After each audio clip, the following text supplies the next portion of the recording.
بسم اللہ والصلاة والسلام علی رسول اللہ اما بعد۔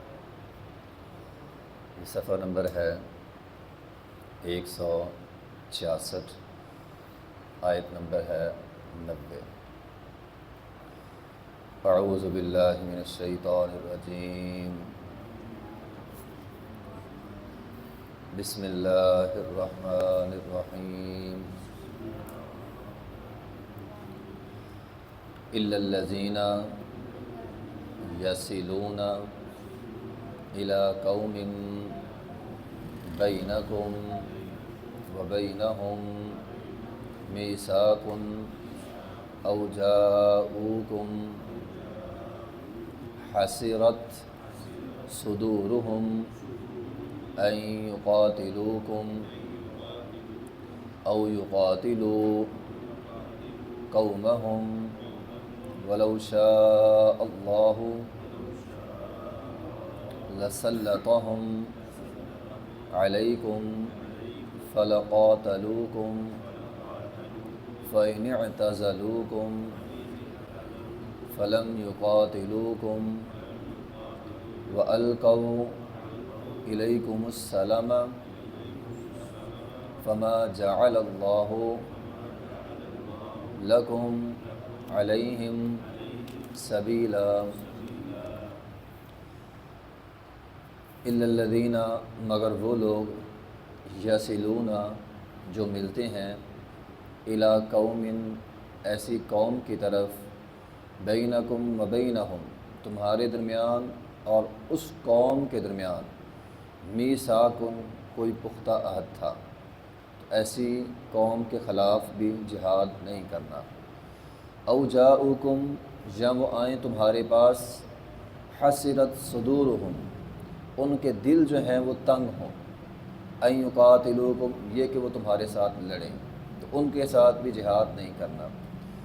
او یقاتلو قومہم، یا وہ اپنی قوم کے ساتھ لڑیں، نہ وہ اپنی قوم کے ساتھ لڑتے ہیں نہ وہ تمہارے ساتھ لڑتے ہیں۔ ولو شاء اللہ، اگر اللہ چاہتا، لسلطہم علیکم، ان کو تمہارے اوپر مسلط کر دیتا، فلقاتلوکم، بس وہ تمہارے ساتھ لڑتے، لیکن اللہ تعالیٰ نے ایسا نہیں کیا۔ فإن اعتزلوکم، بس اگر وہ علیحدہ ہو جائیں تم سے، فلم یقاتلوکم، تو ان کے ساتھ لڑنا نہیں ہے۔ وألقوا إلیکم السلم، اور اگر وہ صلح ڈال دیں تم پر تو صلح کو قبول کرنا ہے۔ فما جعل اللہ، تو نہیں بنایا اللہ تعالیٰ نے، لکم، تمہارے لیے، علیہم، ان کے خلاف، سبیلا، کوئی اور راستہ۔ پیچھے اب تک ہم نے جہاد کے حوالے سے کافی ساری آیات پڑھی ہیں۔ اس آیت کے اندر اللہ تعالیٰ نے دو ایسے لوگوں کا تذکرہ کیا ہے جن کے خلاف جہاد نہیں کیا جائے گا۔ دو نہیں بلکہ تین ہیں، تین ایسے گروہ جن کے خلاف اسلام کہتا ہے کہ جہاد نہیں کرنا، ہیں کافر لیکن ان کے خلاف جہاد نہیں کرنا۔ نمبر 1، الا الذین یصلون الی قوم بینکم و بینہم میثاق، مسلمانوں کی کسی کافروں کے ساتھ کوئی عہد و پیمان ہو گیا، مثال کے طور پر جس طرح صلح حدیبیہ کے موقع پہ ہوا تھا۔ اب صلح حدیبیہ میں کیا تھا، 10 سال تک مسلمان مشرکین مکہ کے ساتھ نہیں لڑیں گے، باقی کافروں کے ساتھ لڑیں گے، لیکن مشرکین مکہ کے ساتھ 10 سال تک صلح نامہ ہو گیا تھا، عہد و پیمان ہو گیا تھا کہ ہم نے لڑائی نہیں کرنی۔ اب یہ قانون ان لوگوں پر بھی لاگو ہوگا جو مشرکین مکہ کے ساتھ مل جائیں، تو یہ بات ہے پہلی یہاں پہ، الا الذین، ایسے لوگ، یصلون، جو ملتے ہیں، الی قوم، ایسی قوم کی طرف، یعنی ان مشرکین کے مکہ کے پاس چلے گئے، بینکم و بینہم میثاق، تمہارے درمیان اور ان مشرکین مکہ کے درمیان عہد و پیمان تھا، اور یہ لوگ ان کے ساتھ جا کر مل گئے، تو ان کا بھی حکم وہی ہوگا جو عہد و پیمان والوں کا حکم تھا، یعنی ان کے ساتھ اس وقت تک جہاد نہیں کرنا جب تک وہ عہد موجود ہے۔ نمبر 2، او جاؤکم حسرت صدورہم، یا کچھ لوگ آئیں تمہارے پاس، اب بظاہر تو وہ آئے ہیں تمہارے پاس لڑنے کے لیے، لیکن ان کے دل حسرت صدورہم، ان کے دل تنگ ہے۔ بدر کے موقع پہ ایسا ہوا تھا کچھ لوگ آئے تھے مشرکین مکہ کے ساتھ بدر کی لڑائی میں، لیکن وہ لڑنا نہیں چاہتے تھے، جن میں آپ کے چچا حضرت عباس رضی اللہ عنہ موجود تھے، آپ کے دماد ابو العاص موجود تھے۔ وہ لڑنا نہیں چاہتے تھے اور لڑے بھی نہیں، وہ الگ رہے، بعد میں قیدی بن گئے، نبی علیہ الصلوۃ والسلام نے ان کو چھوڑ دیا۔ اسی طرح بنو ہاشم کے کچھ لوگ سن، تو وہ صرف اپنی قومیت کی وجہ سے آئے، مجبوراً آئے، لیکن ان کے دل تنگ تھے کہ ان کے ساتھ لڑنا نہیں ہے، یہ بھی ہمارے ہیں، تو وہ لڑنے کے لیے سے نہیں آئے تھے، لیکن قوم کی مجبوری کی وجہ سے وہ بھی ساتھ آ گئے۔ تو اللہ تعالیٰ فرماتے ہیں ایسے لوگوں کے ساتھ جو بظاہر اپنی قوم کے ساتھ آئے ہیں لیکن ان کے سینے تنگ ہیں، وہ تمہارے ساتھ لڑتے نہیں ہیں، تو ان کے خلاف بھی جہاد نہیں کرنا۔ یہ قرآن کا ایک بہت ہی اہم اصول ہے، اور یہ اصول نہ صرف جنگ کے لیے ہے بلکہ عام حالات کے لیے بھی ہے۔ ہمارے ہاں کیا ہوتا ہے، مثال کے طور پر لڑائی ہوگی، اب ایک گلی والے کی دوسری گلی والے کے ساتھ ہوگی، اب یہ گلی والے اکٹھے ہو کے جاتے ہیں، اب مجبوراً ہمسائے کو ساتھ جانا پڑتا ہے۔ اب ہمسایہ قطعاً نہیں چاہتا ہوتا کہ فلاں کے ساتھ جا کے لڑا جائے، لیکن کیا کرے، اگر نہ جائے تو معاملہ خراب ہوتا ہے۔ اب وہ مجبوراً ساتھ چلا تو گیا، لیکن وہاں جا کے لڑتا بھی نہیں ہے۔ تو قرآن کیا کہتا ہے، ان کو اپنے خلاف نہیں سمجھنا۔ اب یہ نہیں کہنا یہ سارے گلی والے آئے ہیں سارے میرے دشمن ہیں، نہیں بھی نہیں، ان میں کچھ ایسے بھی ہوں گے جو مجبوراً آئے ہیں، اپنی کسی مجبوری کی وجہ سے آئے ہیں، ہمسائیگی کی وجہ سے آئے ہیں، محلے داری کی وجہ سے آئے ہیں۔ اسی طرح یہ اصول جماعتوں میں بھی چلتا ہے، مثال کے طور پر مذہبی جماعتیں ہوں یا پھر سیاسی جماعتیں ہوں، وہاں پہ بھی یہ اصول چلتا ہے۔ اب یہ نہیں کہنا فلاں بندہ کو میں نے فلاں جماعت میں دیکھا ہے، میں مثال دے رہا ہوں۔ اب یہ تو ہمارے ہاں تو فوراً وہ غداری کے یا وہ لوٹا ہونے کے فتوے لگ جاتے ہیں، تو قرآن کیا کہتا ہے، نہیں، پہلے تحقیق کر لو۔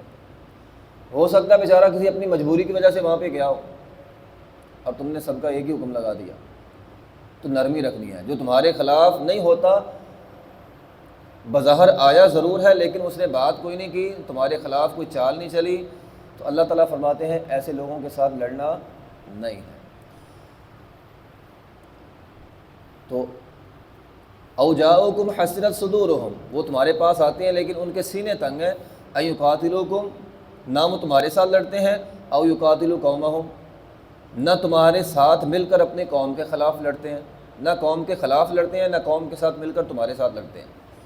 وَلَوْ شَاءَ اللَّهُ لَسَلَّطَهُمْ عَلَيْكُمْ، یہ بات بڑی اہم ہے۔ اللہ تعالیٰ فرماتے ہیں اگر اللہ چاہتا اللہ ان کو تمہارے اوپر مسلط کر دیتا۔ اللہ دشمن کو مسلط کرتا ہے۔ اللہ دشمن کو کیوں مسلط کرتا ہے یہ بات الگ ہے۔ ایسا نہیں ہوتا کہ دشمن اپنی مرضی سے ہم پر مسلط ہو جائے۔ آج اگر ہم انڈیا کے ساتھ حالت جنگ میں ہے، ان کو اللہ نے ہم پر مسلط کیا ہے۔ کیوں کیا ہے؟ یہ آگے اور وجوہات ہیں۔ قُلْتُمْ أَنَّ هَذَا قُلْ هُوَ مِنْ عِنْدِ أَنفُسِكُمْ، یہ قرآن نے پہلے سورہ آل عمران میں جواب دے دیا ہے، تمہارے گناہوں کی وجہ سے۔ جب انسان کی اللہ کے ساتھ نافرمانیاں بڑھ جاتی ہیں، بہت ساری احادیث ہیں اس موضوع پہ، جب انسان نے اللہ کی بغاوت کی ہے، اللہ نے دشمنوں کو مسلمانوں پہ مسلط کیا ہے، اور یہ عام اصول بیان کیا ہے۔ جب تم اللہ کی نافرمانی میں بڑھ جاؤ گے، اللہ غیروں کو تم پر مسلط کر دے گا۔ ایک حدیث میں ہے، نبی علیہ الصلوۃ والسلام نے فرمایا ہے، جب قومیں اللہ کا عہد توڑ دیں گی، اللہ کے ساتھ کیا وہ وعدہ توڑ دیا، وعدہ کیا ہمارا، ہم اللہ کو ایک مانیں گے، ایک بندہ شرک کرتا ہے، اللہ فرمایا، نبی علیہ الصلوۃ والسلام نے فرمایا اللہ غیروں کو تم پر مسلط کر دے گا، اور فرمایا جب قومیں اللہ کے احکامات پہ عمل نہیں کریں گی، اللہ ان کو آپس میں لڑا دے گا۔ آج ہم آپس میں بھی لڑے ہوئے، غیر بھی ہم پر مسلط ہیں، اس کی وجہ یہ ہے کہ ہم نے اللہ کا عہد اجتماعی طور پر، اکثریت نے اللہ کا عہد بھی توڑا ہوا ہے، اور اکثریت آپس میں لڑتے رہتے ہیں، جس کی وجہ سے دشمن ہم پر مسلط ہے، ورنہ دشمن کی اتنی جرت نہیں ہے۔ تو وَلَوْ شَاءَ اللَّهُ، اگر اللہ چاہتا، لَسَلَّطَهُمْ عَلَيْكُمْ، یہ بھی تم پر مسلط ہو جاتے، فَلَقَاتَلُوكُمْ، یہ بھی تمہارے ساتھ لڑتے، فَإِنِ اعْتَزَلُوكُمْ، لیکن اللہ نے ایسا نہیں چاہا، فَإِنِ اعْتَزَلُوكُمْ، یہ تم سے الگ رہے ہیں، فَلَمْ يُقَاتِلُوكُمْ، انہوں نے تمہارے ساتھ کوئی لڑائی نہیں کی، اگر وہ تمہارے ساتھ لڑائی نہیں کرتے تو تم نے بھی نہیں کرنے۔ تو یہاں بات یہ سمجھنے کی ہے کہ اللہ دشمن کو مسلط کرتا ہے۔ انسان کو محض اپنی طاقت پر نہیں، بھروسہ اللہ کی ذات پہ ہونا چاہیے۔ ہمارے یہاں یہ بھی مسئلہ ہوتا ہے کہ ہم اپنی طاقت پہ بھروسہ کر لیتے ہیں۔ آگے فرمایا وَأَلْقَوْا إِلَيْكُمُ السَّلَامَ، یہ تیسرا گروہ ہے۔ وَأَلْقَوْا إِلَيْكُمُ السَّلَامَ، ایسے لوگ جو تم پر صلح نامہ ڈال دیں، ان کا کسی گروہ کے ساتھ کوئی تعلق نہیں ہے، بظاہر تمہارے دشمن ہیں، کافر ہیں، لیکن وہ تمہارے پاس آئے ہیں، لڑنے کے لیے نہیں آئے، سفید جھنڈی لڑھا دیں کہ ہم اب لڑنا نہیں چاہتے۔ وَأَلْقَوْا إِلَيْكُمُ السَّلَامَ، ہم لڑنا نہیں چاہتے، ہم صلح چاہتے ہیں، تو قرآن یہ کہتا ہے ایسے لوگوں کے خلاف تم نے جہاد نہیں کرنا۔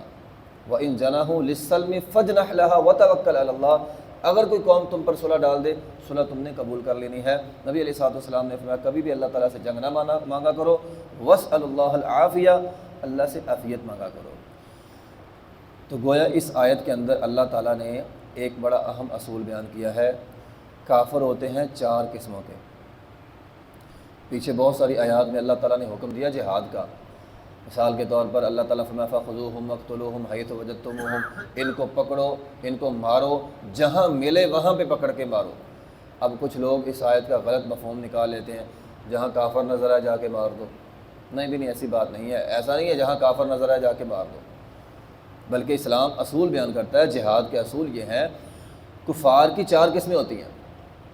ایک کافر ہوتا ہے حربی، جو حربی کافر ہے نا، حالت جنگ میں تمہارے سامنے تمہارے ساتھ لڑ رہا ہے، اس کے خلاف جہاد کرنا، اس کافر کو نہیں چھوڑنا، وہ جہاں ملے اسے مارو، قلعے میں چھپ جائے وہاں سے نکال کر مارو اسے، جو حربی کافر ہوتا ہے، جو سازش کرتا ہے۔ نمبر دو ہوتا ہے وہ کافر جس کے ساتھ تمہارا معاہدہ ہو گیا۔ تو جس کے ساتھ معاہدہ ہو گیا ہے، اگرچہ وہ تمہارا دشمن ہے، لیکن اس معاہدے کی پاسداری کرتے ہوئے اس کے خلاف جہاد نہیں کرنا۔ نمبر تین ہے جو امن طلب کرتا ہے کافر، ہے دشمن، لیکن وہ سفید جھنڈے کے ساتھ آیا، امن طلب کر رہا ہے، اس کے خلاف بھی تم نے جہاد نہیں کرنا۔ اور چوتھی قسم ہے ذمی لوگوں کی۔ کافر ہیں، ذمی ہیں، فدیہ دے کر مسلمانوں کی حکومت میں رہتے ہیں، تو ایسے لوگ اگرچہ کافر ہیں، ان کے خلاف بھی جہاد نہیں کرنا۔ تو تین قسم کے کفار کے خلاف جہاد کرنا منع ہے۔ جو معاہدہ کر لے، جو امن کر لے، جو ذمی ہو، ان کے خلاف تلوار نہیں اٹھانی۔ ہاں، جو حربی کافر ہوتا ہے، تمہارے سامنے آتا ہے، آ کر لڑتا ہے، سازشیں کرتا ہے، اسلام یہ کہتا ہے ان کو پکڑو، وَاقْتُلُوهُمْ، ان کو قتل کرو، حَيْثُ وَجَدتُّمُوهُمْ، جہاں بھی تم ان کو پاؤ ان کو پکڑ کے قتل کر دو۔ وآخر دعوانا الحمد للہ رب العالمین۔